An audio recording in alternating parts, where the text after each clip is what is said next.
What's up, wees? Welcome back to Anime Lane, the podcast where we take you down the yellow brick road of anime and have a look at everything it has to offer. As always, I'm your host, Notorious. Joining me once again today is Shaun. Hiya. And Melina. Hello. And our special guest for today, Professor Who. Hello. Hi. You're friend of the podcast. So yeah, we thought you'd bring you on. You're very much a far more informed person on anime than I am. And so I've always wanted to bring you in, and when we're talking about covering Colours Within, that seemed like the perfect opportunity to have you on. So I'll introduce the films, and then we'll get to the conversation. On this episode, the Anime Lane Detective Agency has some new recruits in The Case of Hana Alice. Written, directed, and composed by Shunji Iwai. Animation production by Steven and Rockwell Productions. It premiered in Japanese theaters February 20th, 2015. It is a prequel to Iwai's film Hana and Alice. It is licensed in the UK by Anime Limited and the US by G-Kids, though I believe G-Kids still have to release it on home video. I don't think they've done anything with it yet. They do have a Blu-ray, but it's out of stock all the time. Okay, that makes sense. That makes sense why I couldn't find it, so I was confused. And then we're forming a band in The Colours Within, directed by Naoko Yamada, written by Reiko Yoshida, music by Kensuke Ushio, animation production by Science Saru. It premiered in Japanese theaters August 30th, 2024. It is licensed in the US by G-Kids, and the release on home video is on May 27th, around 11 days after this episode comes out in 2025. Wow. Nice. Also licensed in the UK by Anime Limited, though they have yet to announce their plans for a home video at the time of recording anyway.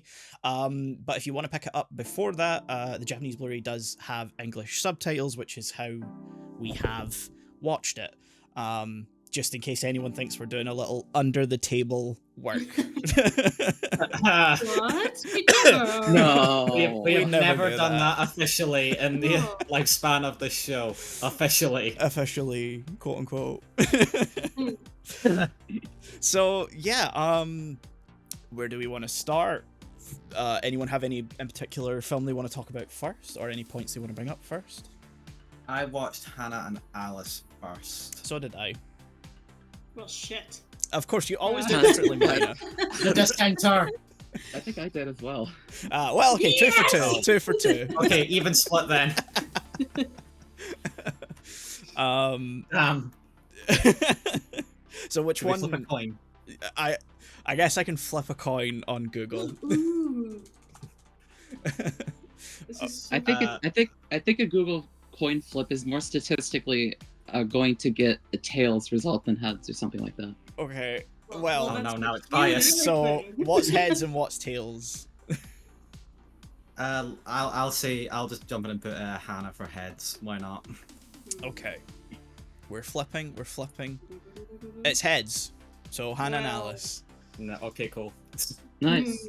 Okay, so this is, I think, the first film we've covered that uses rotoscope animation. I think it's actually one of the only films I've ever seen that uses rotoscope animation. All the way through, yeah. Yeah. Gotta say, very, very nice. Yeah. Very Yeah. nice animation all throughout. I loved it so much.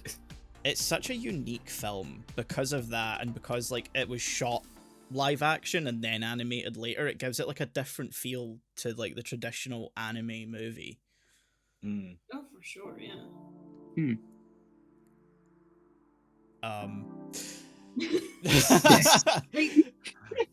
I'm trying not to say like different variations of it was just really pretty. Yeah. Yeah. I think it I was just makes it seem so realistic, something we're used to, the colorful hair, that, and people looking like people. Yeah. Which at times would make me very confused who was who. But I really should appreciate it. I think, Yeah, I mean- I got that a little bit. Well, I mean, it kind of makes sense why it would be a prequel. Why it would be rotoscoped if it's a prequel. The Yeah. original film was made in 2004. This film was released in 2015. The two leads are no longer high school students, so if you want to cast the same people, this is naturally the only way to do it. Yeah. That makes a lot of sense. I hadn't even considered that, but that 'Cause makes so much sense. I was wondering when I first watched it why it was like rotoscope, but like I didn't know at the time that it was a prequel to Iwai's other film, Hana and Alice. And then I found that out and I was like, oh, that does make sense, because, you know, it's like 9 years of or 11 years of a difference. So they've, you know, aged, and if you want to, you know, use those two actors again, you kind of have to go rotoscope, or, you know, you do horrible de-aging like The Irishman or something. And we weren't quite there in 2015. No. No, we were very This is before even Rogue One. That's true. Oh, yeah, by like a year. I think the closest you could get, if you want to go on like a wider industry scale, was maybe Ant-Man did some, I think, on the same year, but that wasn't to this scale at all. So oh yeah, they de-aged Michael Douglas in that movie, didn't they? Yeah. But That then actually in still looks minor better than ways. Rogue One. Yes. Yeah. Because I think they just touched him up a little bit. Yeah. You know? Well, Rogue One Tarkin was basically a PS4 model. Yeah, that was so Yeah. unsettling in still that haunts movie. me. Yeah. We're talking about Rogue One, not the movie itself. Yeah. We go on tangents all the time. Yeah, welcome to Anime Lane. Yeah. You're stuck with us now. Oh no. Watching it again, I was surprised how low stakes the movie is. And I don't mean that in like a bad way. Like I think that works as a benefit to the movie, in the way that like Hana and Alice become friends, and like exploring their, you know, at first kind of confrontational friendship, and having low stakes is the best way to do that. Like putting someone's life on the line feels a bit high stakes for that kind of story. Sure, it was done before, like Silent Voice kind of did something like that.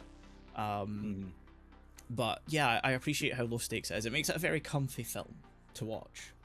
Yeah, I appreciate how like grounded and like very down to earth it ended up being, because I was the same as you. I didn't expect it to be so low stakes, but the more the film went on, the more I sort of realized just what kind of film it was actually trying to be. I jived with it a lot more. And it also made some of the later points, specifically when they're trying to like get under cars and stuff for warmth, it really heightened like the stakes up a little bit for me, because I kept thinking, you're gonna get run over, you're gonna get run over, get under from there, get out from there.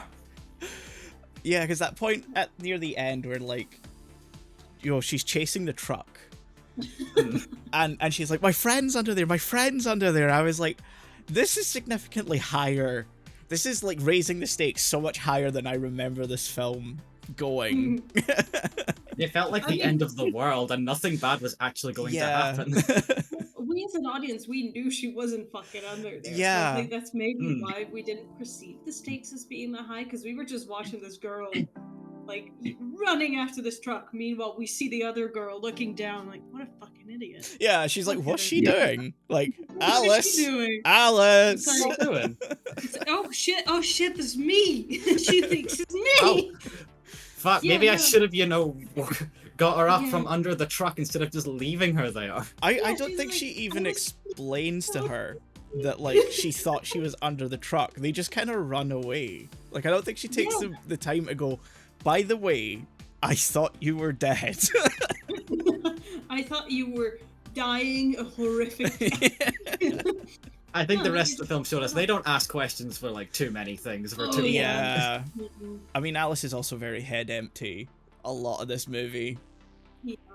There's not Yeah. much going Yeah. on up in that skull.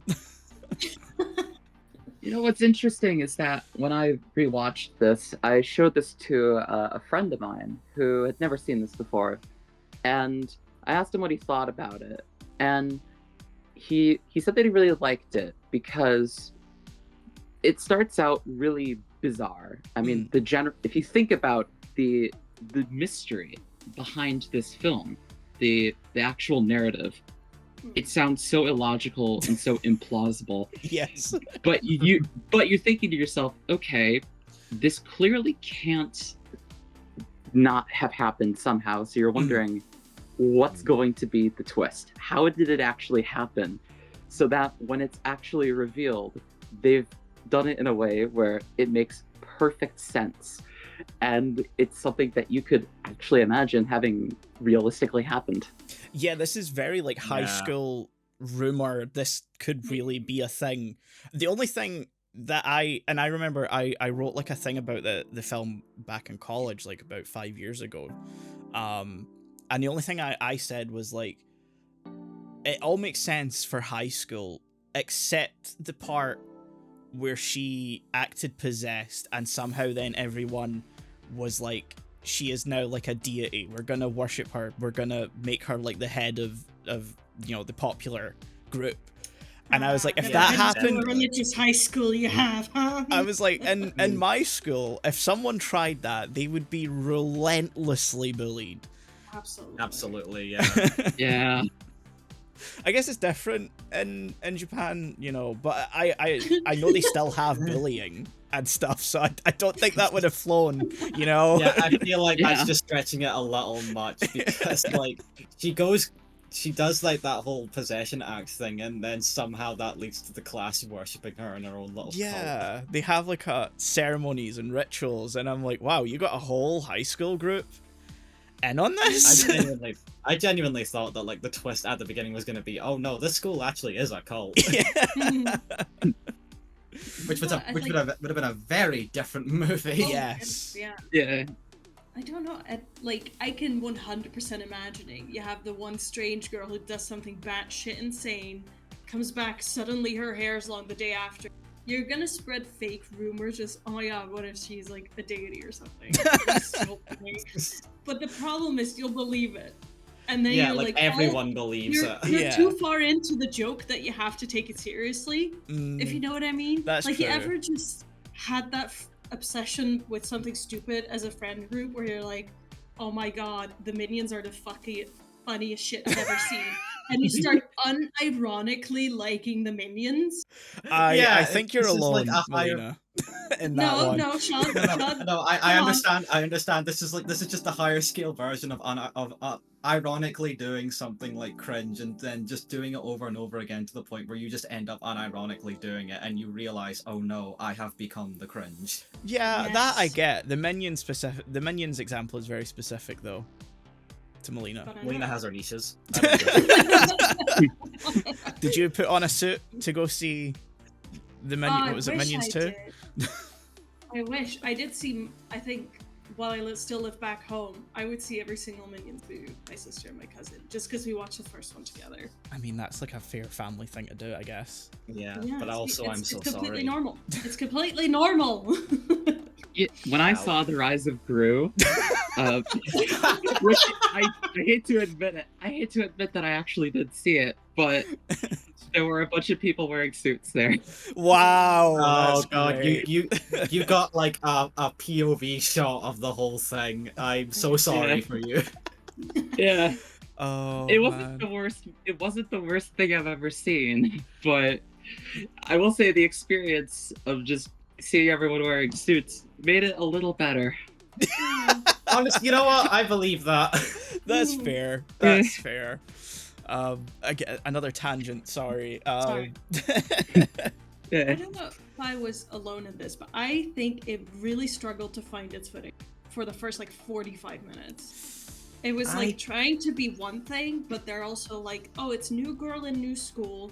There's demonic thing. And I think them setting up the, we have to solve a mystery came in so late that at that point I didn't care if it was a mystery or not anymore. I was more invested in them becoming friends. I can kind of get that. There's a lot of cards at play, I think, in the start, because it needs to introduce her as the new girl, new school, the trials and tribulations of any new student moving into a new environment. And, all...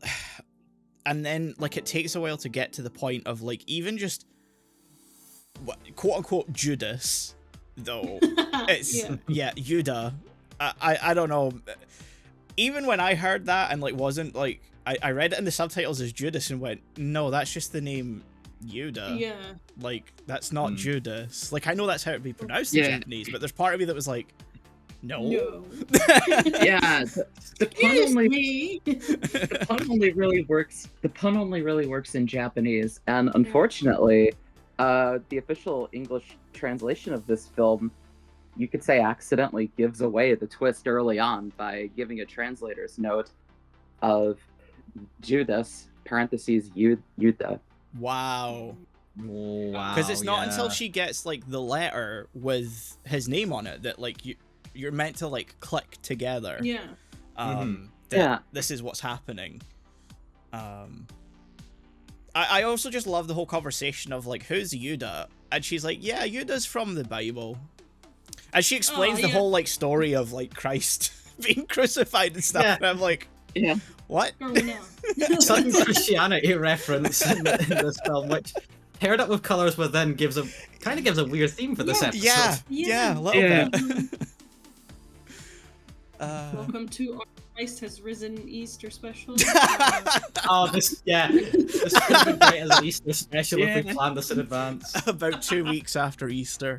Oh, Yeah. belated Easter special. It's fine. It's fine. It's not worse. This is when he rises. This episode. No, it's only 3 days after he We rose are again. personally resurrecting Jesus for this episode. You're welcome. Let's just talk about Yuda, because this kid managed to get marriage licenses. He's 15. How did? Yeah, that so was a part what that the really fuck? I threw mean, me you- for a loop. Like, how the fuck? we need to If ask he the question just of said how that. Hannah got one in the first place, because then Yuda got them Yeah. after her, and I the mean, man the way got I- multiple. wow. Well, the way I interpreted it is that he just reused the same one that she had until I realized he got multiple. Maybe he photocopied Yeah. them. Is he Still, that smart? Yeah. He doesn't strike And me as that also- smart though. So Well, I what feel you would like- do is you'd go to City Hall and get them, but As a 15-year-old. you'd be an adult to do it. Yeah. Did he ask his dad? Can I get like 20 marriage can you- licenses? Dad, can you pick What do you think me the up dad's something? reaction to that? Was he just like, yeah, okay, sure, why not? Yeah. Fun school project you're working on, son. I'm gonna be honest, I was really surprised that like 4 girls actually like went for it as well. Yeah. Yeah. Because I could understand it, because when they were first talking about it, I was like, oh, he was married to like 4 girls. I'm like, oh, you know, the classic high school thing of, oh, I'm gonna marry you one day. Yeah, Here's yeah. a promise ring. That's what Mhm. I assumed had happened. And then they pull up fucking marriage license. I'm like, my God! Bureaucracy is not the way to romance. I'm sorry. just You just haven't tried it hard enough yet. It clearly works. Yeah, Yeah. like he's legit sliding over a contract. Like, I will offer you in exchange for this. There's only Don't give one up girl we see like ball it up and act offended about it too. She was the only sane one in the school. Yeah. I would love to know like why after he was giving this marriage license by Hannah, why did he then go around like all these girls in the school and offer them marriage licenses? well, like what was his ultimate what was his goal? goal? Yeah. Was it like I'm a gonna big be honest, I think he was prank? just a dick. No, but what does he have to gain from this? If he's a dick, he has to have a reason. He can't just be like, you know, fucking funny. So he can I'm go getting around and a say bunch he's of got girls. 4 wives. I think that's genuinely the whole motive. But the thing is, in high school, you'd hear about shit like that. You know? Hmm. Whereas, I like, don't this think one he guy really is cares fucking beyond weird. that. Yeah. It's just a fucking strange kid. I thought it was funny, and if they tried to just play it off as funny, I would have been like, sure, whatever. But the fact that they try to make it a really dramatic thing, where it's like he had 4 wives, and can we stop taking this so seriously? Because if he Well, just that was told me he had one 4 girl that girlfriends- made that like a serious thing. Like that was all Yeah. Moo's doing, really. Mhm. I mean, we had the confrontation where the one girl wrote her marriage name on her Yeah, tattoo. that's Yeah. true. And then we had a Spartacus moment where everyone was like, no, I am married to him. No, I am am Wifecus." married." I am waifu. Yeah. What could like see that could have been such a fun rom-com that I would be more interested in watching. Wow. Okay, Then- I wouldn't agree with more interest in You know watching, what? but that is Then- funny. Then you might be interested in the original film, honestly. Ooh. Wait. Oh. Okay, do any of you know what the original film is about? I Absolutely No, actually sadly don't. not. Okay, so the original film from 2004 is where Hana and Alice are already friends. Mhm. And while they're in high school, they happen to both have a crush on the same guy. Okay, you can see Happens. this is going to cause a bit of a problem. Yeah. Until, one day, he's a bit of a bookworm and he reads books. He reads books while he's walking. And then one day he hits like what is it? The metal things they put in front of if you go to like a shopping mall. Oh, like a the ball thing art. He hits his head on that, falls down, and then he gets amnesia. Oh, Of for course. God's He sake. forgets his memory. And so one of them, I don't remember if it was Hana or Alice. One of them tricks him into thinking that he was dating her. Oh, that's devious. I've seen no, never mind. Never mind. There's Never a mind. Never mind. No, okay, what the fuck were you gonna say there? I'm pretty sure I've seen a hentai with this plot before. Oh, Of course. sake. Yeah.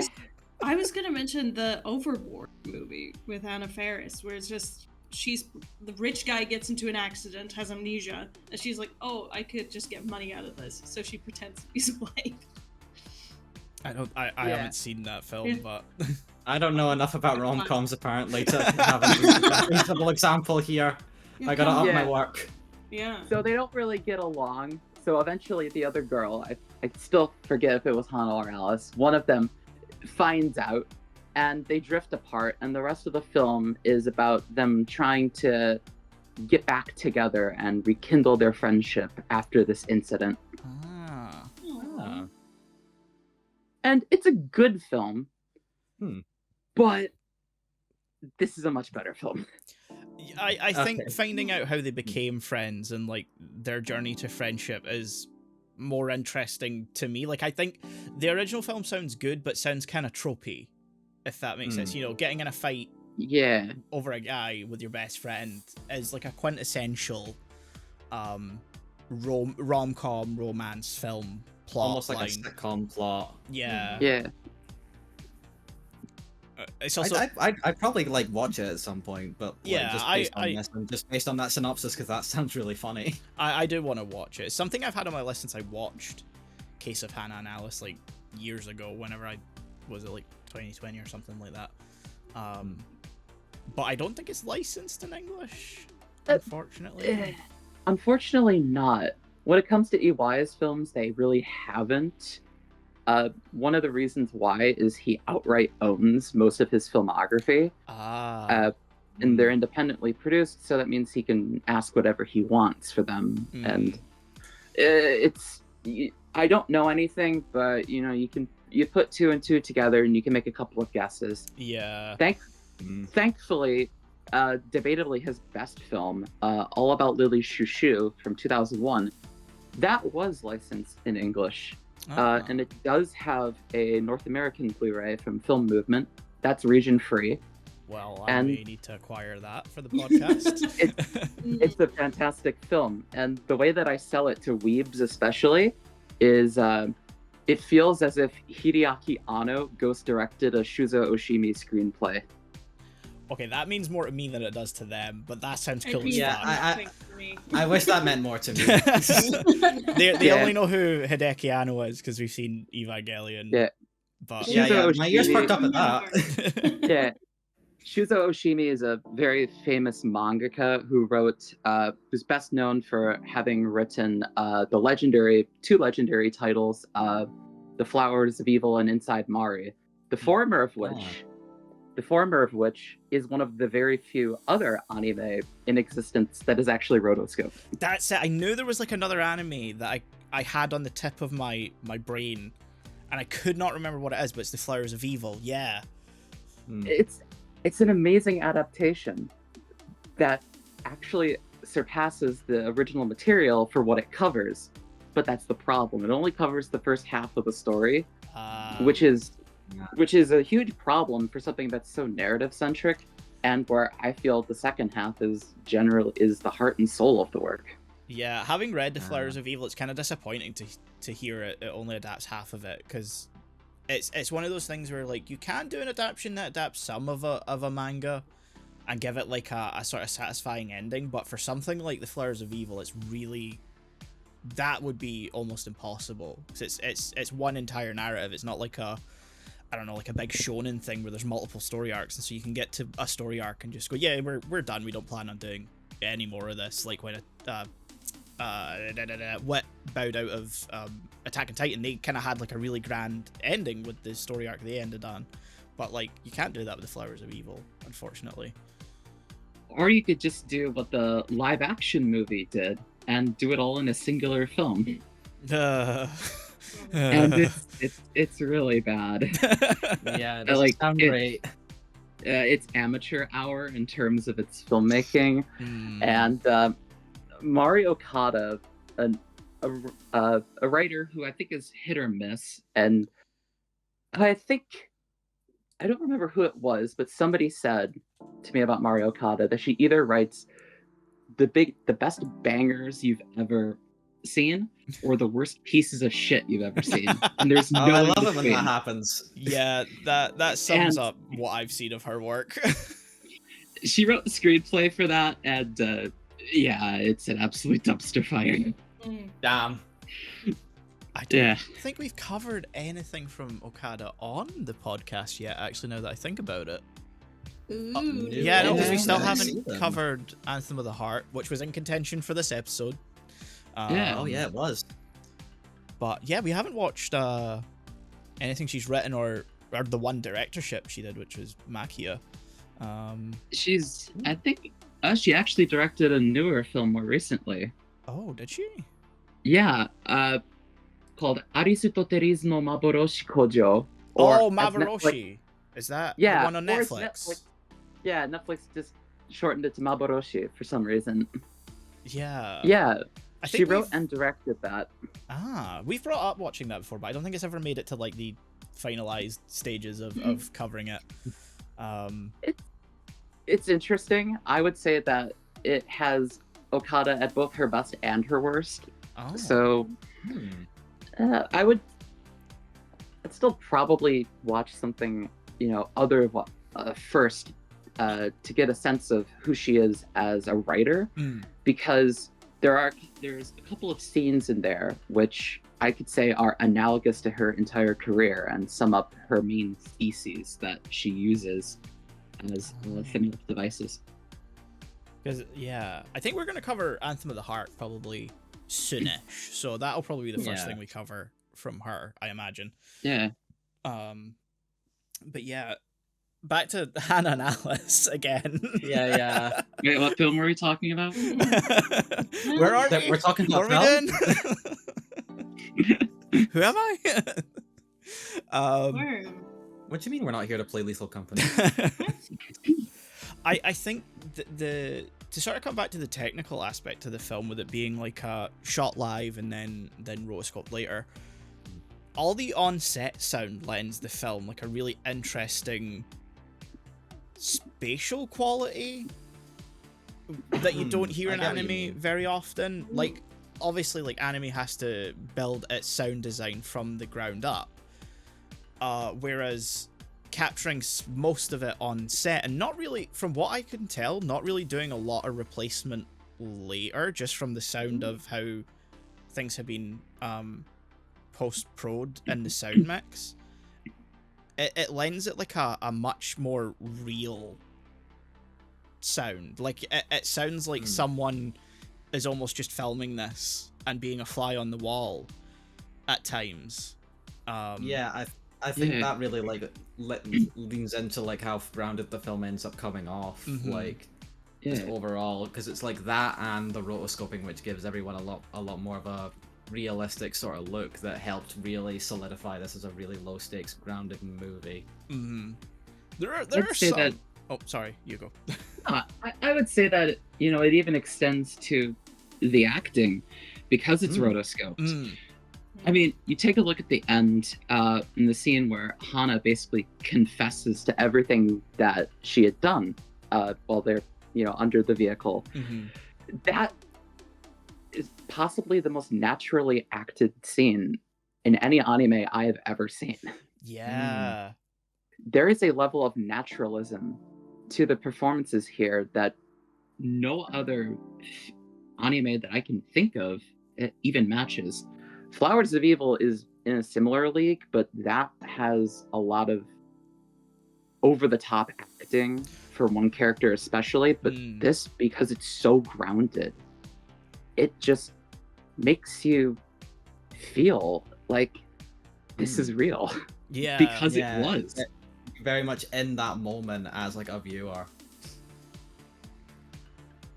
And one of the things that really stands out is because with anime, the way it's done is it's all planned out in advance. It's all storyboarded, and then it's animated, and then they do the dubbing, the afureko, after recording sessions in Japanese. Whereas here, because it wasn't done that way, and all they had was just storyboards, you know, as you probably saw during the end credits of the film. Because of that, it meant that the actors have this ability to make a scene last as long as they want it to. And so you have these long pauses and short moments that come off as realistic in a way that nothing else does. It has a flow to its dialogue that no other anime does. Definitely. Yeah, because it's shot like a live action movie, so you get all the quirks, so to speak, of like shooting a live action movie, where you do have that flexibility. You can take again, you can try it a different way, or you can, you know, add in, or you can ad lib and do extra things if you feel it's called for. Whereas with animation, with anime, it's hard to do that. Like you say, it's so planned out and so kind of like controlled, because obviously you then later have like you have the individual animators working on whatever they're working on, but then that needs to go to like the animation director or the director, and they look over it and then will ask for corrections and make everything more consistent. Whereas with something like this, you can kind of take the approach of a live action movie and make things fit as they need to fit. And I think that's what makes the film feel so unique and grounded and like something that I've never seen before.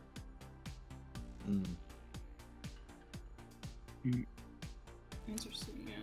I don't know, maybe it's because I don't particularly gravitate towards anime, but I didn't see it that much, really.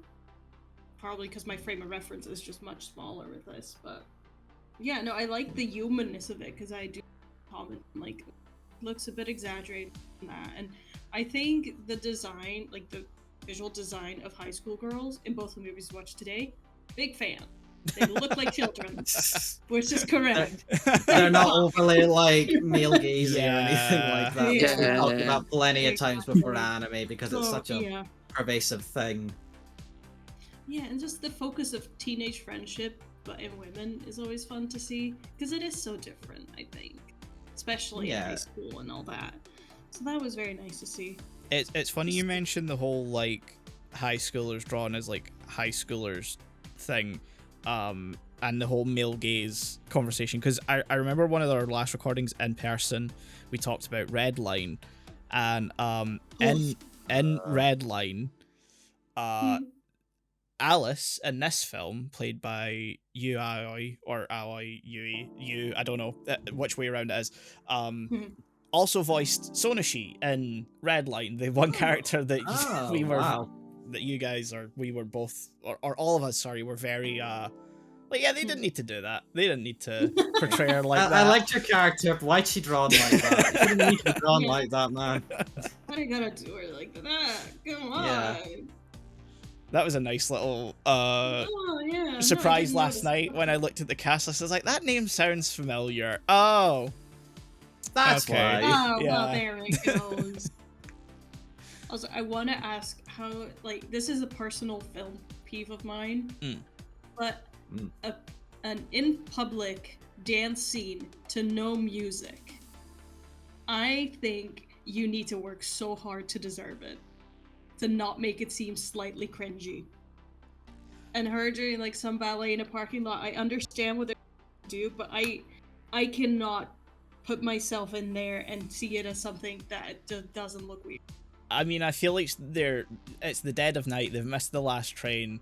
I think she's just doing anything to stay warm. That's the way I saw it anyway. Yeah, my interpretation was that it was purely like just a thing to do both to stay warm and to like maybe keep her mind off the fact that they are all alone in the middle of the night with nowhere to go. Like, I don't know about like you guys, but I would end up just like doing like walking around or just doing random stuff like that just to keep my mind off of the anxiety that would pop up in that situation. Yeah, you'd so find me in got that in that mindset. You'd find me in a concrete parking lot trying to do the worm in that situation. Like, I'd be doing anything, you know?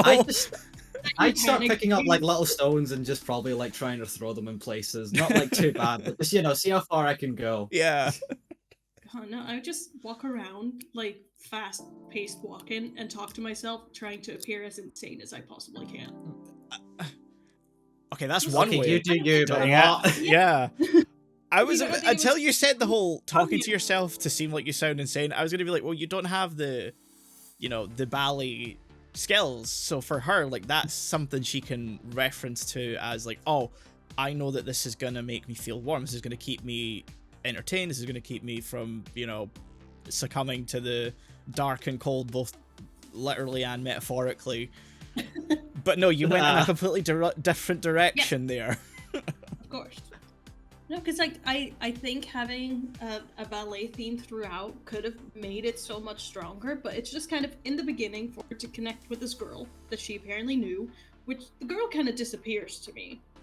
We don't really see her much once she's found a new best friend, which again, oh so yeah, high the school. initial best friend so, girl. So high school to be like, yeah, you're my best friend, the first girl, you know, my first day. Oh, but I found someone who's cooler than you. Shit. It's not even like found on our first date. It's like an older friend she still hasn't seen in years beforehand. To be fair, it takes her like a minute to recognize who she is. So yeah.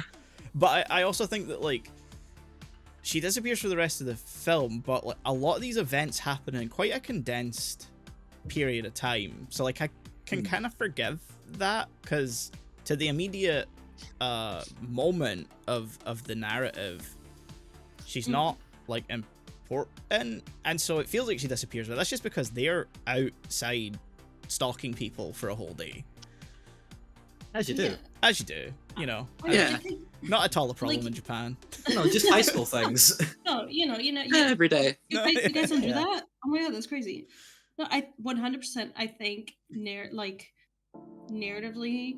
it makes sense. She wasn't necessary to the plot, but I think she should have been stuck in there just to kind of remind the audience we're still in a world where these are sets of characters. Where they're like so far removed from their home though. Like I don't know how you expect her to just appear. Like did she just walk past and they're like, where?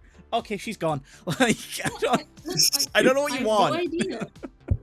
What I want is for a woman not to be a plot device to explain school. Wow. Don't turn this into another thing. Wow. No, but That's truly low. what she felt like. Yeah. She just was there to kind of, how do you say it, like, to help this girl integrate into the school and explain everything that's going on. And then she just disappears. She also probably does have her own friends that we don't see. But we don't know. We don't know that, so I'm just left sitting there. That was it. I liked her. She had a fun hairstyle. I don't think this is what you were going for, but now I've got this actual like image in my head of like there's another separate plot where she's now stalking them and we just never see it. See, that would have been a great extra layer. Like, what the fuck are they doing? Another turtle on the way down. The stalker has a stalker who has a stalker. I'd believe it in this film, like considering the comedy of error that happens like throughout the whole stalking plot line. That would have been a great little twist, is like that Alice is stalking Hannah. If I got that the right way around, I may be mixing them up. Yeah, it was Hannah that was stalking Alice, who was stalking the guy who she thought was Mr. Yuda, but was not in fact Mr. Yuda because she fucked up the initial plan. And then imagine they're Fantastic. being stalked by ballet friend girl, but then at the end, they're all being stalked by the guy they're trying to stalk. Like the Judas. Yeah. Yeah. That's the yeah, twist. absolute cinema. Yeah, I mean, this film has an Ikiru reference in there, so it is absolute cinema. Yeah. Hell yeah. Again, we haven't talked about it, but I want to bring up, and the entire comedy of Eras was absolutely like perfect. From like the stalking thing, like Alice goes in, she's got one job, not to fuck up her name, so she fucks up her name. Goes to the cafe for no reason. The guy comes down, to which he asks, "Are you the person who called down for me?" To which she just goes, "No." No. Ooh, no. Causing Hannah throughout all this is freaking the fuck out. Alice then decides, I'm just going to stalk him of my own accord. But it's the wrong guy, so she ends up going to the hospital. On the way there, the taxi guy asks her why she's... No, she runs out of money. So, but the taxi guy then sort of figures it out on his own, kind of what's happening. So to which she then lies and says, "Oh, that's my dad. I just want to see him again." So it's the taxi driver, soul of the earth, so nice, but does not understand what's actually happening. Takes her to the hospital, and now she's in this entire other situation. And it is in that moment I am like, "Oh, this plot has gone so off the rails, but I'm so here for it." Look, it's the classic problem of, oh shit, oh I'm in too deep. Yeah. I gotta go with it. Shit. I'm in too deep, and I keep making it worse. Yeah, oh my god, watching that taxi driver get out of the car, Yes. I'm like, no! I wanted to hug him, give him a pat on the back, and say, "It's not your fault. You're in a weird plot." The fact he never You once tried. questioned though the age of her as a high school student and him as like I imagine pushing 70 Yeah. gentleman. He's a That's why- taxi driver. He's heard a lot of things. He's seen a lot of things in his True. time. I believe that. He should have just punched the guys like, you fucking No, the poor guy was too nice. The old guy was too nice to do that. But it would have been funny for the plot. It would have been great. Love that guy. I want to hug that guy. Yeah. All I did was take her out for like drinks and treats because he was like, I don't fucking know what this girl's deal is. Yeah, It's not yeah, and okay. then not Mr. Yerda is like, it's like walking the line of could be a stalker, but probably not. Could be a kidnapper, but like probably isn't. But it's a weird situation all around. She really doesn't Yeah. take much convincing to No. be convinced that she is kidnapped, which is like, you're not. Like you're not. Not really, no. It's a Oh. very it's a very comedic in an unintentional way movie. Like it's a comedy in its nature, but like a lot of the comedy comes from the unintentional nature of the characters, if that makes sense. They're not Yeah. it's not slapstick, it's like Situational. situational, that's it. Yeah. I think that's what I like about it too, is like it's a sitcom as a movie. It's a kind of plot that I could weirdly enough genuinely see like teenagers actually like ending up in such like this specific set of Yeah. events. I think I summed up my thoughts on the plot like very well, like right after I watched it, and I basically said to Michael, one, kids are fucking stupid, like complimentary, and two, this was a dumbass adventure following two dipshits. Yes. I love it. I think when I wrote about this back in college, I think I said something along the lines of like, hoping for sequels usually only leads to like disappointment, but I would watch a whole series of movies or whatever about Hana and Alice. Like I would just their everyday life, their sitcom, what's the word, a slice of life series about them, even as movie series, like I would love that. I think that'd be great. But yeah, so I think we'll score the films now, and then we'll move on to the colors within, because I think we've kind of covered a natural amount of the film. as you just heard, Melina takes notes. Me and Shaun, we just vibe our way through. Yeah. I try and take notes, but like I'm terrible at taking notes, so I end up just winging it. I wish I was better, but I'm not. Yeah, I can't take notes. I think I rated this an 8 out of 10. I think it's very close to being like a 9, but I think there's just like some elements. Like I understand Melina's frustration with how long the plot takes to get going, and like watching it again for the second time, knowing what goes on, like yeah, I kind of felt that a little bit. So yeah, I'd say an 8 out of 10.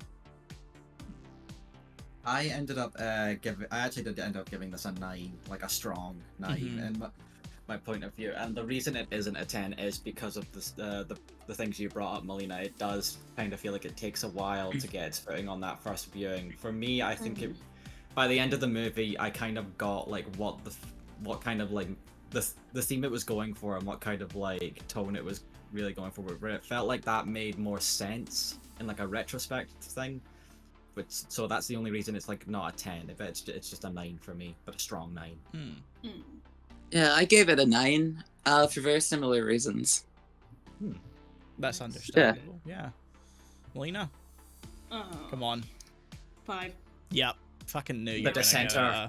go, Sorry. Look, to make it more understandable, I would never rate higher than like a 9. A 9 is my max. And yeah, just, we know that when- you have this weird thing where a film can't be a 10 out of 10 because that means it's a perfect film, and perfect films don't exist, which art isn't perfect. That's what makes At it. that point, why even have the 10 though? yeah, just like, why are we scoring them then? Like, fundamentally, we've always talked about how we don't really rate on a logical system. We rate based on the vibe and how we feel of the film. Yeah. You know, if it hits you, if the film hits you, and it gets you feeling something, it doesn't have to be as strong as, say, the as visualized by, say, the ending of Cinema Paradiso. It could be literally anything. If it hits you in a strong way, I'd say that's worthy of a high score. If it Yeah, makes I'd you rate hit the things Martin 10 just Scorsese because gif, then, you know. Yeah, there you go. If it's absolute cinema, it's absolute cinema. I've rated things 10 just purely on emotion. I've done no shame on that before. Yeah, like I rated Yeah. Redline like super high, and it's not like a cinematic masterpiece or anything. It's just I vibed with it. Like Evangelion definitely has its flaws, but I think I ended up rating that like now I'd rate it like a 10, and like along with like End of Eva and stuff, just because even though it does maybe have its flaws, I love so much like everything around it that I can't justify to myself not giving it a 10 out of 10 anymore.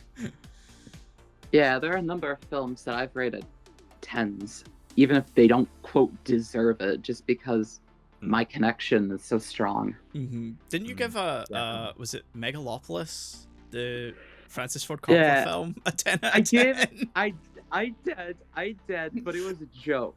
Yeah, no, It was good and I. Hey, Yeah, we're not I got judging that. you here. You can go off on your heart. But what's so funny is that I came across a friend of mine that actually gave it a 10 and was being serious. Wow. Oh, That's And I crazy. did the Gus Fring. I gave Megalopolis a 10 out of 10. You gave it. I was being ironic. You weren't. We're not the same meme. if we're not counting anime in this discussion, then Spider-Man 3, perfect movie. Don't at me. I genuinely like Spider-Man 3. Yes, another one. Oh god. There are dozens of us. Yay! Yeah, woo. So the colors within, then we'll move on from one movie about high school kids to another about high school kids, but this time within the very strange setting of a Catholic school in Japan. Not at all what I expected. Yeah, that took me out. Not like not in a way that it took me out of the movie, just in a what? Yeah. Like cool, but what? I think the perfect way I saw it summed up after I finished the movie was like a random review somewhere. I don't know if it was on Letterboxd or somewhere else. They said like, oh, you know, the inevitable struggle of trying to be a lesbian in a Catholic school, and I'm like, whoa. I think I get the no, amount- no, the no, amount of no. notes I will defend that that. I say kind gay, of got that a please little bit in some be gay. places. Yeah. I will defend that. I kind of got that a little bit in some places. Yeah, I felt. Not even a little bit. Let's be real. This is a Yeah, gay let's one. be real. I have an interesting theory about that, but we'll get to that. Oh, okay. So I was gonna say, I find it. I really like the movie. I rated it quite highly. I think I was a little disappointed by the end that it never really dug more into some of the characters than it did. I think, unfortunately, despite how good the film is, I feel like on a character level, it kind of only ever really does surface level stuff with them, and I think that's my main frustration with the film. I guess to just dive right into it. Like I don't think we got to know the characters, but I don't think we really got to know them in the way that I think a film like this you expect to. Yeah. Hard agree. Yeah. Hard agree. Yeah. Because like, you know, making a band within the contextual level that they are, where they one have a male member that one of them clearly has a crush on, the other one clearly has a crush on the other girl. The two girls were at a Catholic school. One of them still is, but the Catholic school doesn't let you fraternize with boys, which again never becomes a problem at the end when they perform there for some reason. I wondered that. Like, sorry to like It's jump all in, but like good. no one makes even like a little mention of that, and I was really confused because I felt like that would have been a plot point. Yeah, it's Yeah. such a big thing throughout the film. It never really comes up when it comes to them actually performing there. Yeah. But yeah, Why couldn't why couldn't they be gay? they be gay? That's a good question. That's a Why good couldn't they question. be gay? Because Yeah, it's yeah. Japanese media, I guess, would be the answer. I don't know. Maybe wild- Professor Who can, you know, point us. Yeah. You know, if Shinkai can't make a lesbian romance film as he intended to, well, then I'm guessing this can't happen. Yeah. Was it Suzume or it was Suzume that he wanted to be? Yeah. Yeah. Suzume was originally going to be a film. It was originally going to be a lesbian romance film, but the film's producer suggested not doing that because, you know, Well, Japan I wonder is why. a little Yeah. apprehensive to that, and so Shinkai was like, okay, if you want me to make this a heterosexual romance, I'm gonna turn one of them into a chair, Which, you know, best response, Fair. but like, You know- Fair enough. which is amazing. Either way, Yeah. someone's getting sat on. oh my fucking god. Oh my god. Not Was not this main not goal in for the that first film? episode. Not in one of the first episodes we have like an outside guest as well, please, Michael. Come on. Where's the spray bottle? Shaun? Oh god, I don't have it on me. Ugh. I know Prof would like Well, that joke, so. Yeah, it's amusing. This I don't want this as a first impression of the show though. Yeah. So I'm apologizing on your behalf. But yeah, I get what you mean. I'm having this like moment where like suddenly Suzume makes a lot more sense in my mind just knowing that Yeah. fact. Because if I remember having like problems with that movie compared to like some of Shinkai's other stuff, and that feels like it kind of explains some of the problems I had, Mm-hmm. just like a little bit. Hmm. It's a Why shame. couldn't they be gay? Suzume would have been a far better movie. Oh my god, it would have been. Mhm. Yep. Yeah. Yeah. This would have again, like I say, really like this film. I think it would have still been far better had that been the central point of the Conflict. film. Yeah. Yeah, because it Like- really feels like they don't commit enough. Sorry, I'm talking. What No, you go, it's- Melina?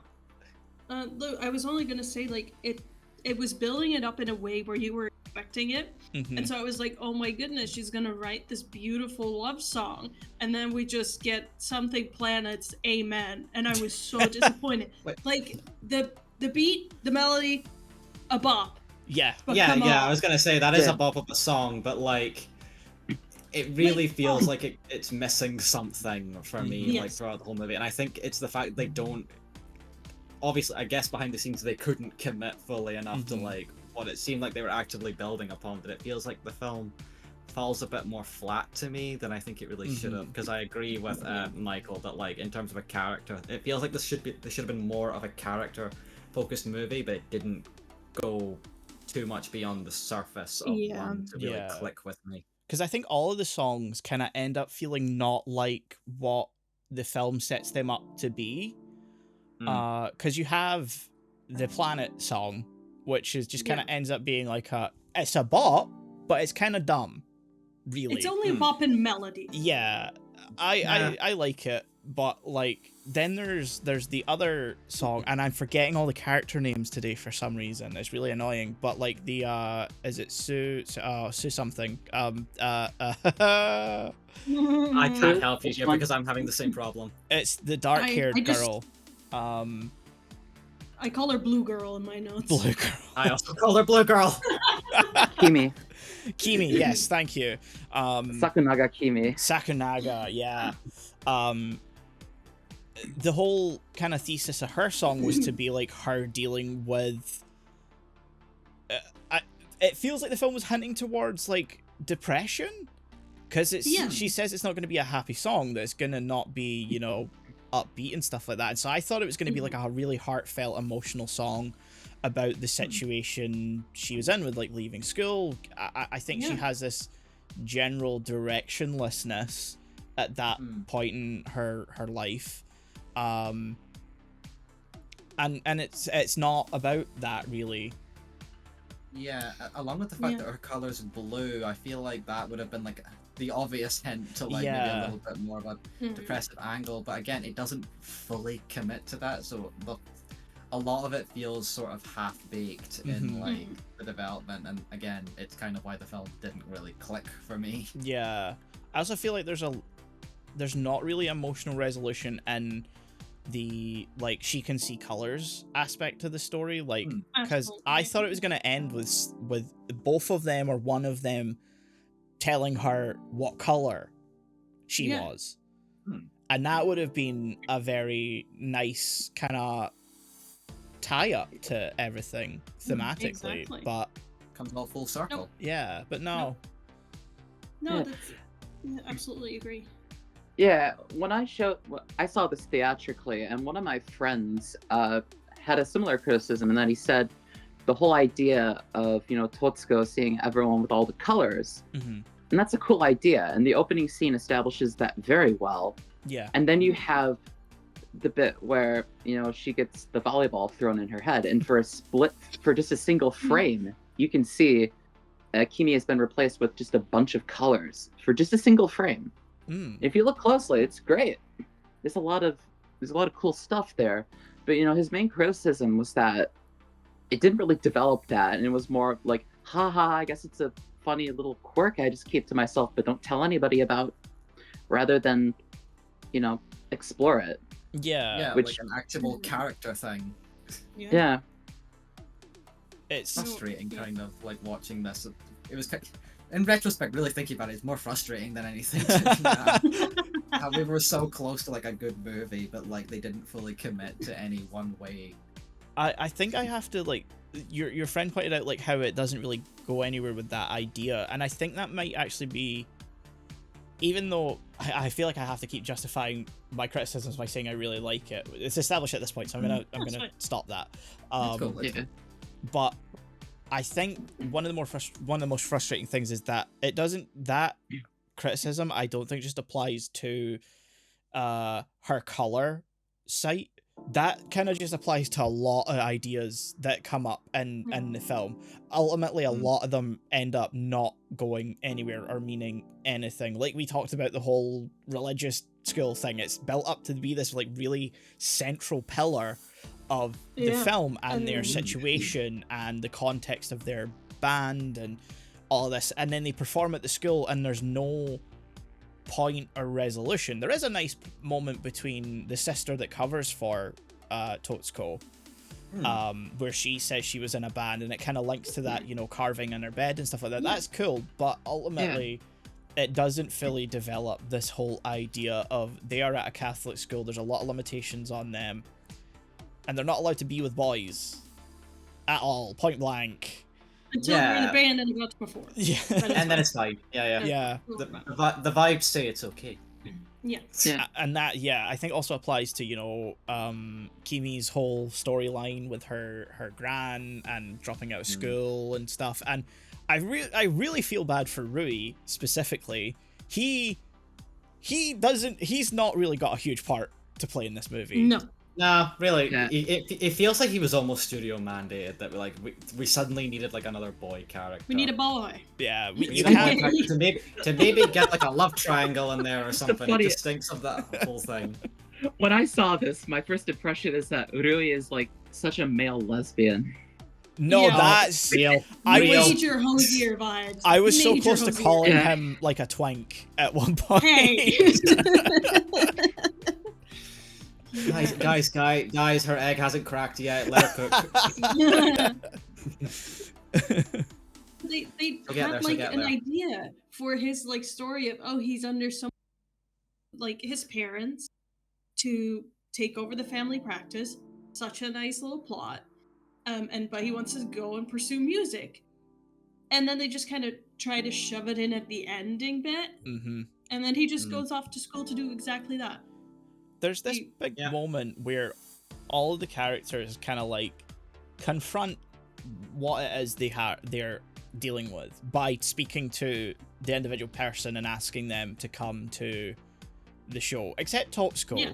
She's like the only one that doesn't do that, I don't think. And it's built up in this way where it would have like a larger impact. And then it kind of doesn't. Because Rui still goes off to college at the end, I think. Like, he says he's still going to go to college and stuff. So it's like, okay, I don't know what you're trying to do. I don't know if there's any implication that he was choosing to go to college for another reason more closer to what he actually wanted to do. But because there's nothing in the film that, like, I remember that really pointed to that, it just feels like, okay, you're still doing this, though. Yeah. You can do music on the side, I guess. Yeah. It's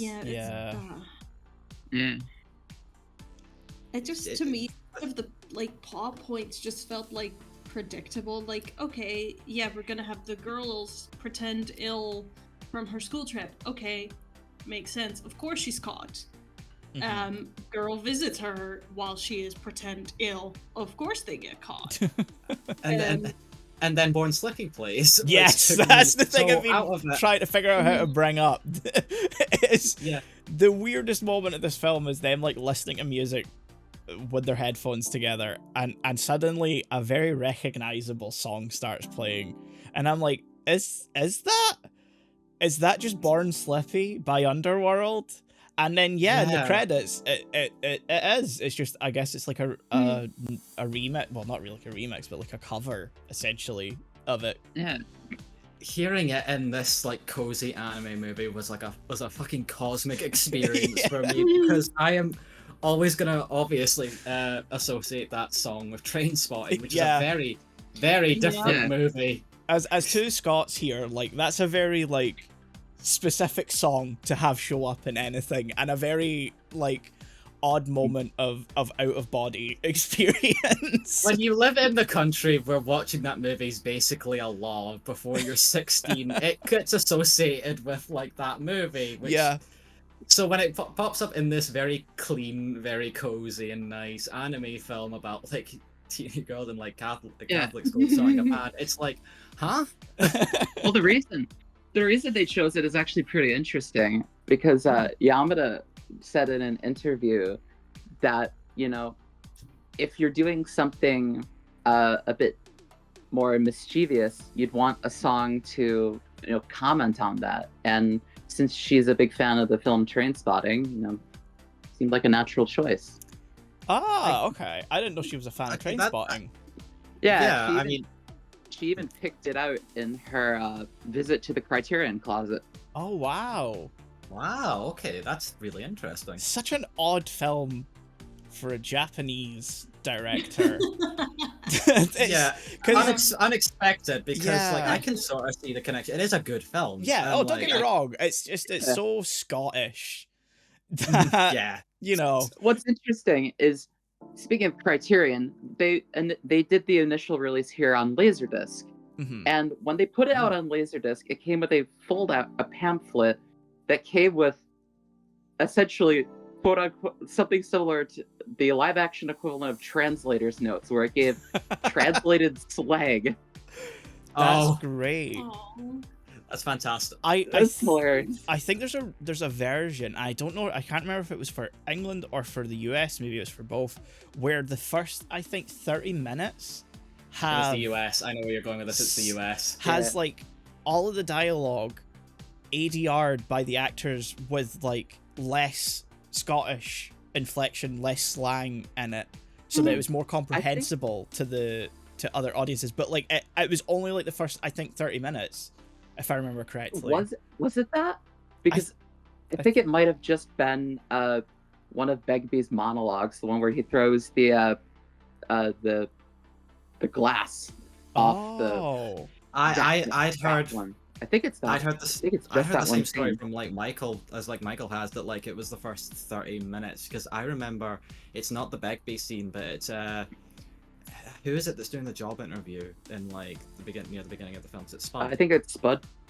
Yeah, Spud's doing that. That's the scene I remember hearing as like an example that like they ADR, because he talks really fast in that scene and like very sort of Edinburgh sort of inflection that like Americans were struggling to understand. So like they had to ADR that. But I might be wrong, or I might be misremembering. But I'm just sort of like backing up like what I think Michael heard as well, that it was the first 30 minutes and then they stopped after that, because if you're at that point in the movie, then you probably don't. You're in for the long ride. Yeah. I wonder if you it's don't want to go. You don't want to go all in like the first Mad Max film. Yeah. Oh yeah, I've seen that film. Oh god, yeah. I wonder if it's one of those things that's like maybe it's something else entirely, and it's just one of those things that's become folklore.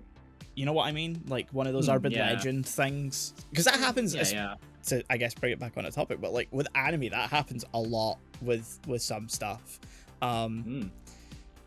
I wish I had an example off the top of my head. There is. We had to address that, didn't we? Like after our first episode, Ghost Stories had something like Ghost that. Stories, yes, the infamous story of Ghost Stories underperforming in Japan, and so they were told do whatever you want with it, and that's just categorically untrue. It was pretty popular, and it was just that specific scriptwriter,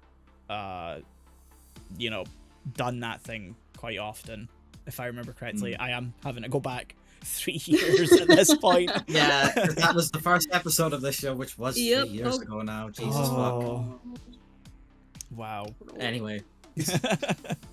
But yeah, I ultimately like the movie. I think I hate that I was comparing it to Yamada's other movie, A Silent Voice, because I kind of expected something similar for some reason. Like I thought I was gonna have my fucking heart wrenched out and smashed to pieces. I think that's understandable. Yeah. Have you seen Liz and the Bluebird? No, unfortunately, I do have it, but I've kind of put off watching it because I wasn't sure if it's like you need to have seen Sound Euphonium or if you can just watch it on its own.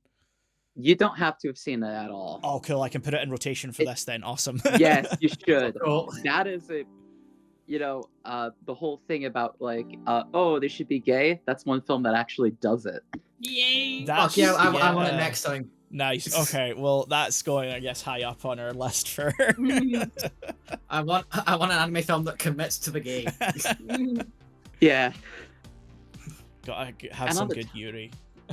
And on the topic of these films, the music, they went above. So what's interesting is that for all of these films, obviously they all have incredible music, but they went above and beyond in ways that most people would never expect. Because most people don't know this, but on the Japanese Blu-ray of A Silent Voice, and it's pretty much just the Japanese Blu-ray, and I think the Nozomi rights of release that kind of happened a number of years back. There is an alternate audio mix of the film called Inner Silence. Oh. And it has no dialogue whatsoever. It is just music and distorted sound effects, and most of the music is stuff that never even appeared in the film at all. Oh my god, is that? Oh, that's so is cool. it like is the idea behind that to be like from her perspective, almost? Yep. Yeah. Man, I'm about to cry. That's incredible. Oh, yeah.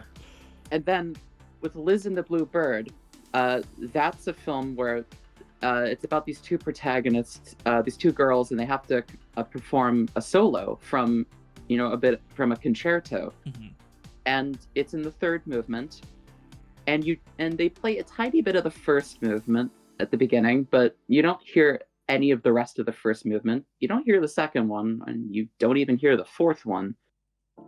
But they went out of their way to write an entire concerto in all four movements and perform it for the soundtrack release. And what's even crazier is that the performances you hear in the film were actually done at the high school that the one in Sound Euphonium is based off of. They recorded it in the actual band room. Whoa, that's so cool. Nice. And with The Colors Within, it just continues, because the three tracks at the end, the middle track is the same on the soundtrack release, but the first and third tracks, Apology Letter, the first track, there's on the album, there are two different mixes of it. The live version is what you hear in the movie. Oh.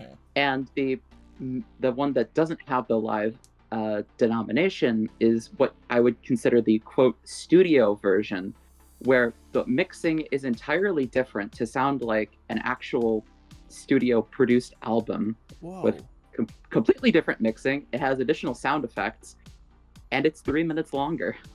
Whoa! I gotta get the soundtrack for The Colors Within. Holy shit! And then the last song, the Planet song, the Kimi's vocals use a completely different take in the album version, and the instrumental is completely different as well. Whoa! Again, most people are never going to listen to these. They did not have to they did not have to do these for any of these three films, but they did. That's crazy. Mad respect. I knew like Kensuke Ushio was like a great composer, because like I have the Silent Voice soundtrack on vinyl, because it came with one of the limited editions that was released here in the UK, and I remember putting it on one time, and like it's one of those films where like I know I like the music in the film, but like it doesn't feel like it stands out in the same way, and that's because so much of it is like environmental, or it's like it's ambience more than anything else. And to be able to do that and make it impactful is like really, really difficult as someone who loves music. So like I knew he was a fantastic composer, but to do all of that's insane. And also mad respect for using a theremin in The Colors Within. Like that's oh yeah, absolutely. Yeah. The theremin, whenever someone pulls out the theremin, I'm like, fuck him up, bro. Shit is about to get real.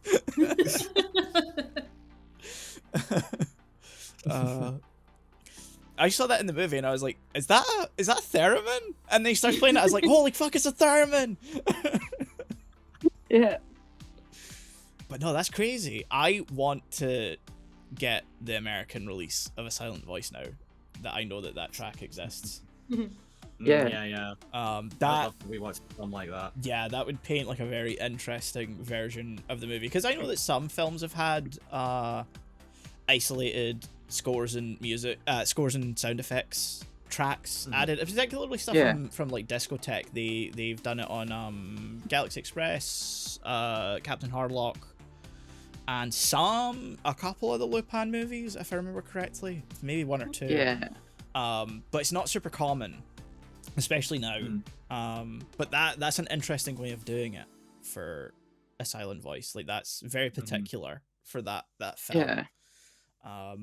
That's great. That's almost like with the English dub, they specifically hired a deaf actress to portray the main girl. I hate that I'm forgetting the names. I haven't watched it recently. Shoko, thank you.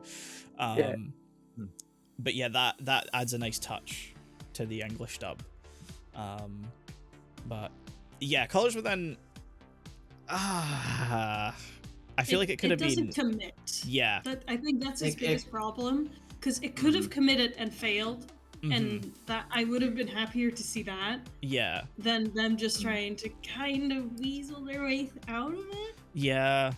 Well, like a fully committed failure, like is sometimes better than just a half-baked sort of mid product. Yeah. I mean, what's interesting is that I've had this discussion with someone else, and a lot of critics have said that this is a very queer film, but I talked to another person, and his interpretation was that it was a very autistic film. I've seen that one too. Yeah, I kind of got that too a little bit in like my reading of it. I think it's both, because I think a lot of yes, this film is very gay, but a lot of it is also a sense of femininity, because women tend to be a lot closer to each other than men do, in a way that presumably male critics might find to be gay.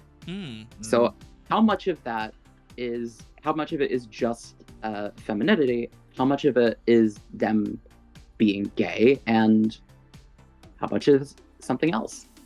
Yeah. There were a couple of times during the film that I was like, I felt like Totsuko was showing, like, you know, elements of being kind of autistic, and even the whole like color sight thing was kind of like, oh, okay. I feel like it's a very multi-layered film. I just don't think it conveys it particularly strongly or well, unfortunately, by not committing to any of it. But what do you think the symbolism of it, you know, being in a Christian place? What do you think? What do you think that means? Like oppression of, or not the oppression, but the sort of like repression? No, well, maybe. I think it's hard to verbalize, because as someone growing up in Scotland, I also have a specific perspective on religion and religion's influence on people. And I can only speak to what I understand of Japanese culture as someone who's not Japanese.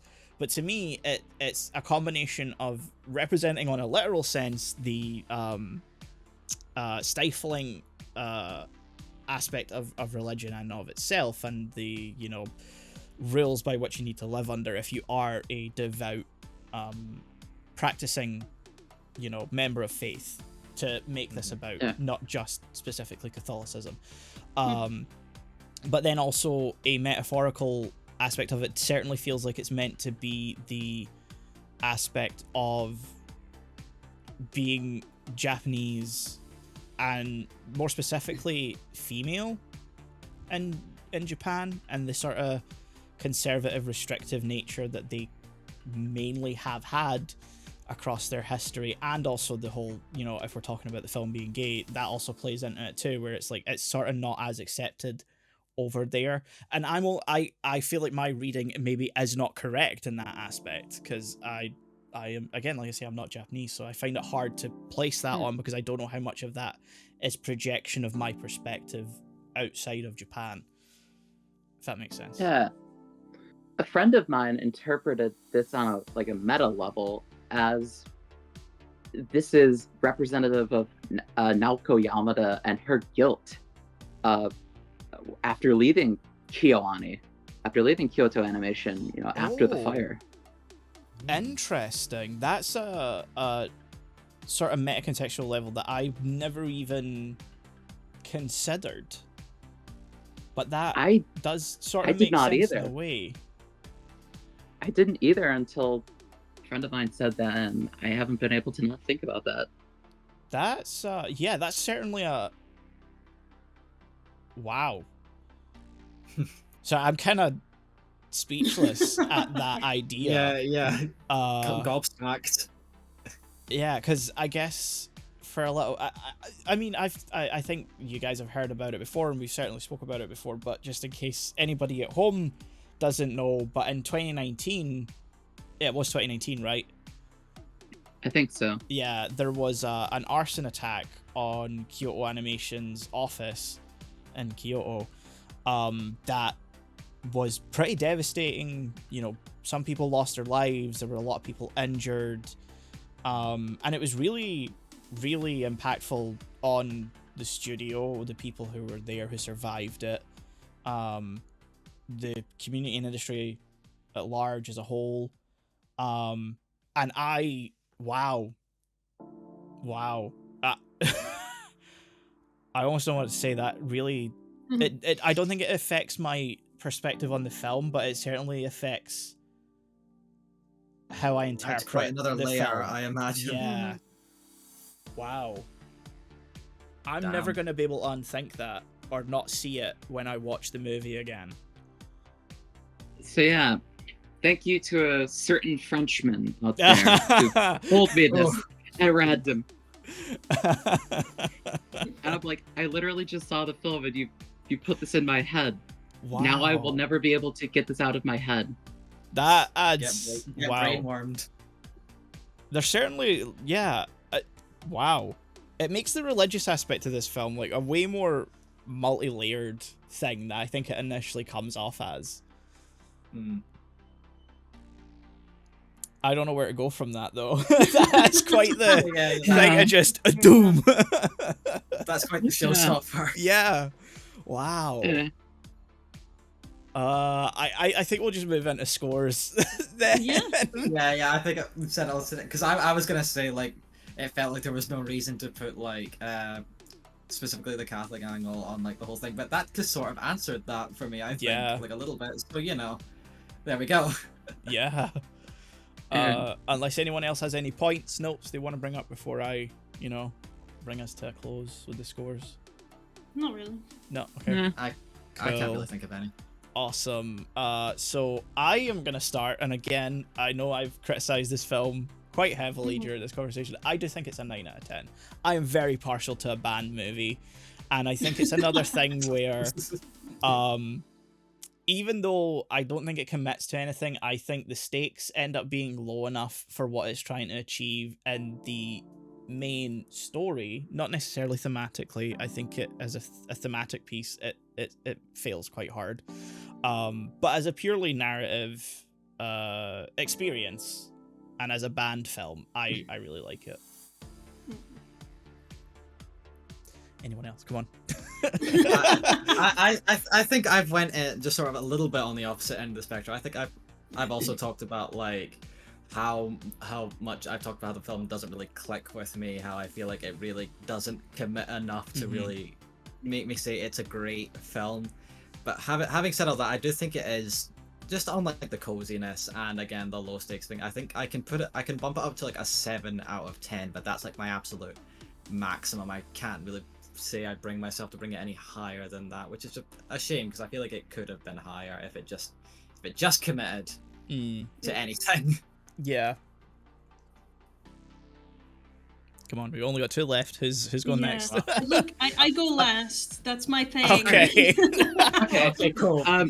So I gave it a 10, primarily just because of my experiences and the fact that I've vibed so heavily with it. And I don't know, the technical artistry behind the film is so strong. There's so much. You can definitely tell, a creative voice, from Yamada, Yoshida, and Ushio, from everyone involved. Yamada is one of the few auteurs in modern anime that I can think of. Someone who has a very distinct voice and is making, what she wants to make without, much in the way of restrictions. And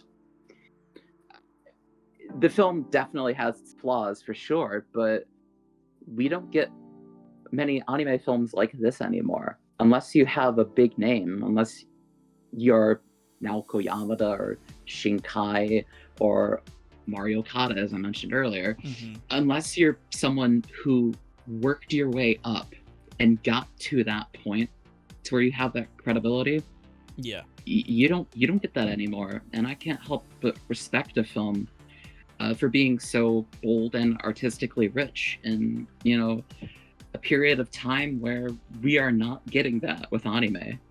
I I think love anime films. you could almost argue The we're films- not getting that cinematically anywhere now. It's all very studio and, you know, profit driven rather than creative Definitely, driven. yeah. Oh, absolutely. This isn't the 70s and New Hollywood anymore. Mm-hmm. No, it really for isn't. for like grander scale, or hell, even any of the new waves of any of the countries that we speak of. But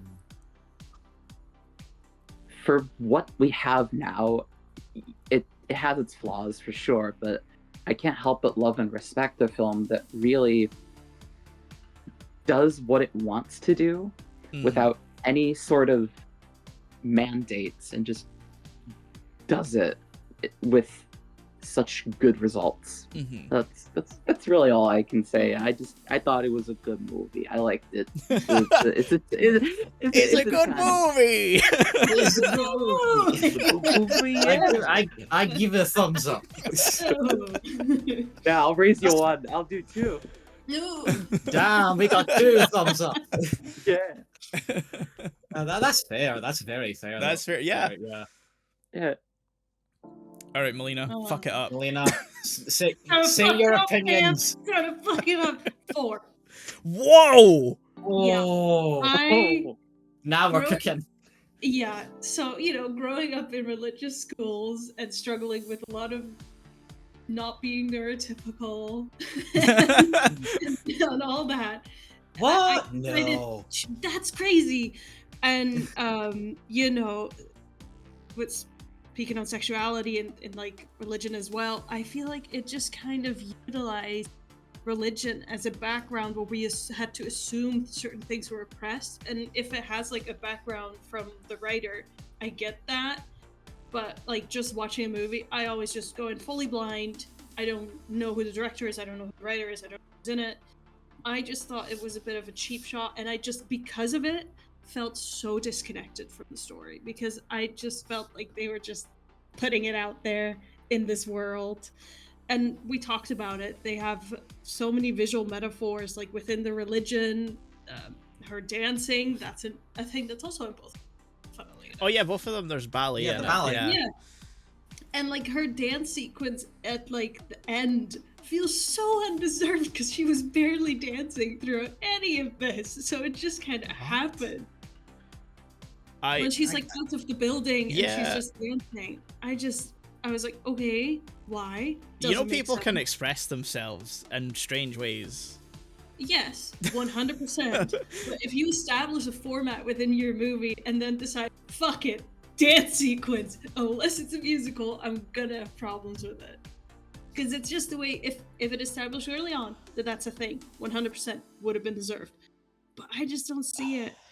And it's just I feel like they tried to. Like, sorry to cut. I feel like they did try to, like a little bit with like the whole backstory of her about how she was part of like the ballet class, but like just sort of left like at some point when she got older. But like again, it comes back to my thing where it's like it just doesn't commit enough to really feel like it really gets there. And like the main thing, the colors within, they start off so strong with the whole icy colors and things that other people don't. And then they use that to introduce our 2 other main characters, and then that's just kind of left. And I just found it such a shame because there's potential to explore all of that well. And I think it just tried to use too many visual metaphors that they had to go half on all of them, and I wish they just committed on like the colors. That's fair. Yeah. Respect y'all.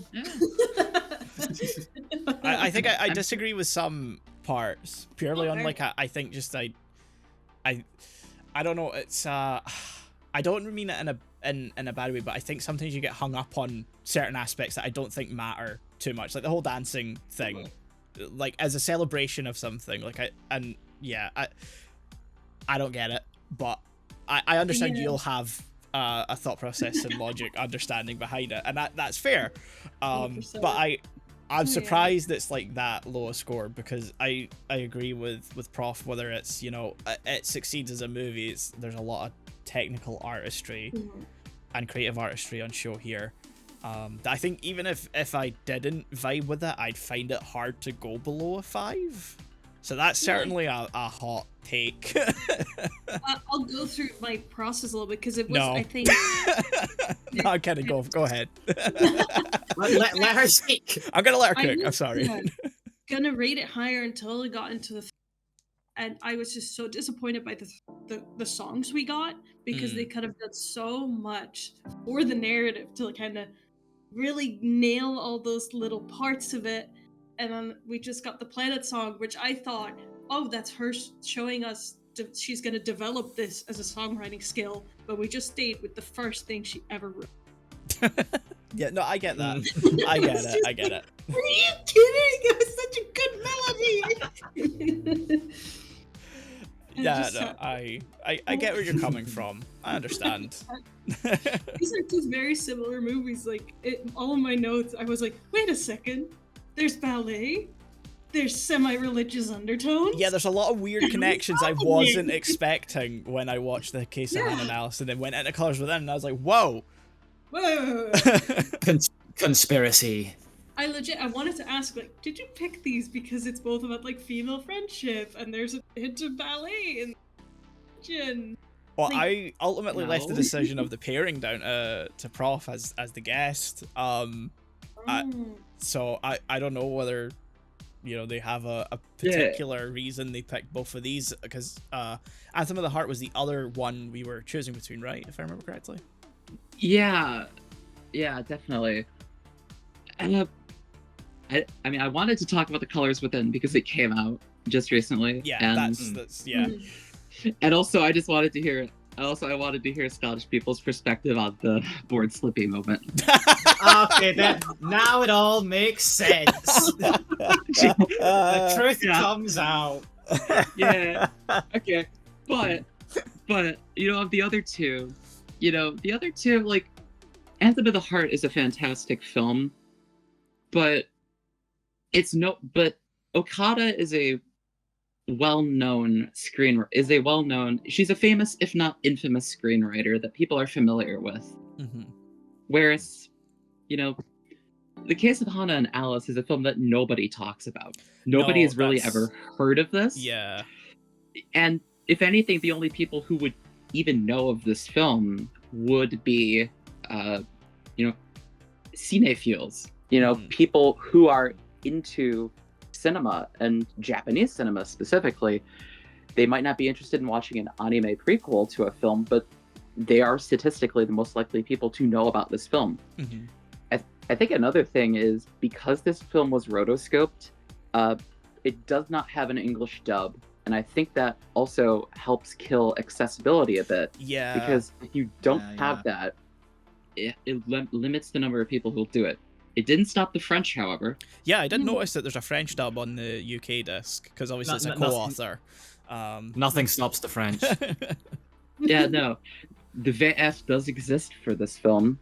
I have to wonder how it would even work, because it's all timed to the original performances. Yeah, that my big curiosity was, like I mentioned, like the sound mix is everything was captured on set, which kind of gives the impression that all the sound effects are part of the dialogue track as well. Like, they aren't separate. They don't sound like they're separated. They don't feel like they're from different environments, like they were captured separately and then laid over later. It feels like all of this was done live at the time, which gives a certain sound to it. But then how do you remove the dialogue to then do a dub, is my like thought for that, you know?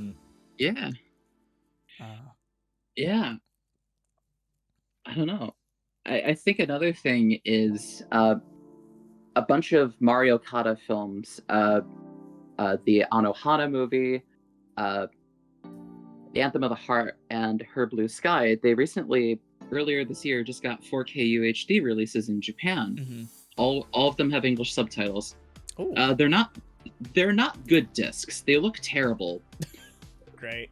They look worse than the existing Blu-rays.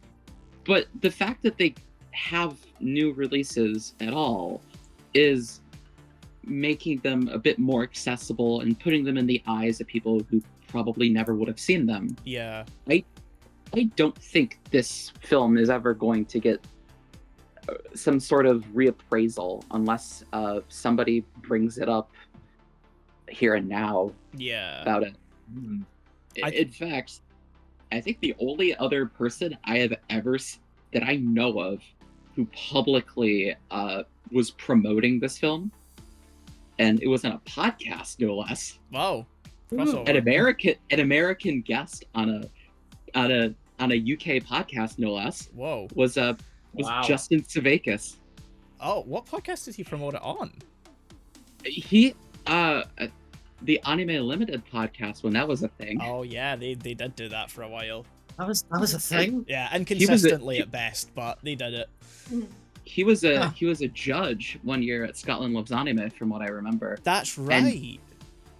And he gave this impassioned speech about why this was such a great film, and I was like, my goodness, he seems like he's the only other person who has talked about this film in a somewhat, public area that people might listen to and could go out and now watch the film as a result of it. Yeah.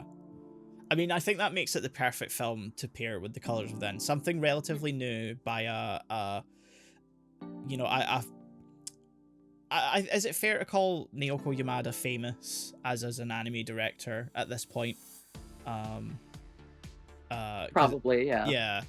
So, to pair it with something like this, that's probably going to get statistically more attention than if we were to pair up The Case of Hana Alice with pretty much anything else except maybe a Studio Ghibli movie or a Lupin, because for some reason a lot of people search up Lupin, and that gets a lot of YouTube search hits.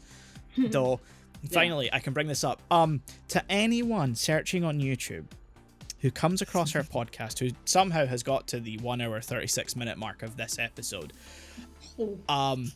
stop searching for film movies on YouTube, you fucking dumbasses. We can see it.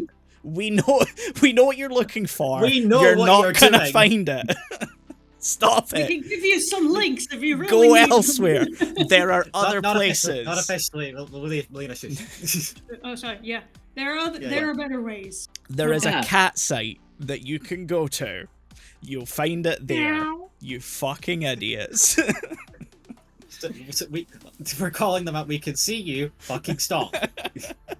Every time we get YouTube search on the stats page, it's inevitably it is someone has searched Oshinoko season 2 English sub full episode, and I'm like, bro.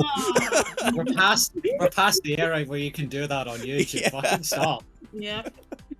It's on Netflix, my guy. Come on. But yeah, I think more people are going to be looking for The Colors Within, so I think it makes it a great film to pair with it, so that it gets even modestly somewhat more attention as a small podcast. I'm not thinking we're going to do huge numbers or anything, but if it introduces it to more people, that's always part of the mission statement in a way. We can fairly consistently now get triple digits. Yeah. Somewhat. So I'd say that's pretty good for us. I mean, the second Lupin compilation is certainly heading its way to 4 digits, and I'm like, wow, that's crazy. Well, will it overtake Smosh? No, it's still only at 750 right now, but still ticking its way up. I don't think it'll overtake the 2.5k or whatever the Smosh episode has. I love how that is still our most popular. There's a completely different discussion. I love how that is our most popular episode. And every YouTube we're never channel doing another has that lore. Smosh episode. We're never doing another Smosh episode, but I do want to see how long will that last. Yeah, probably a long time. There's not even another episode at 1k yet. You never know. It can happen at the most random times. Oh, for sure, yeah. But yeah, I think that brings this episode to a close, since we're going off on tangents again. Yeah. Thank you, Prof, for joining us on this episode and very passionately discussing. Indeed, it's been my pleasure. You're So always much knowledge. yeah, So you're much knowledge always shared. welcome back on. Absolutely, Right. yeah. And I think I would ask if there's anything you want to promote. Is there? Why did I frame it like that? Not necessarily. Okay. Not necessarily. I mean, other than the films I just talked about. Case of Hana Alice is really good. Colors Within is very good. It's one of hey, think of it this way. You got to talk about one of the 2 biggest anime films from last year. You do Yes. look back next, and you'll get a ton of views just based off of that. I do want to cover look Hell back yeah. soon. Yeah. And that film is absolutely amazing as well. Okay, get it on the list. Yes, Yeah. it's on the list. I did add it recently. Cool. So yeah. Thank you guys for listening to this episode. We'll see you guys next week where it's. Is it the Something award else. show? I think it's the award show. After might this. be, yeah. Let me check my little schedule thing I wrote up. Oh, come on. It is, yes, it's the award show. For the end of the season, you can hear We got it. us giving out some awards for our favorite stuff from this season. So we'll see you guys then. Bye. Bye-bye.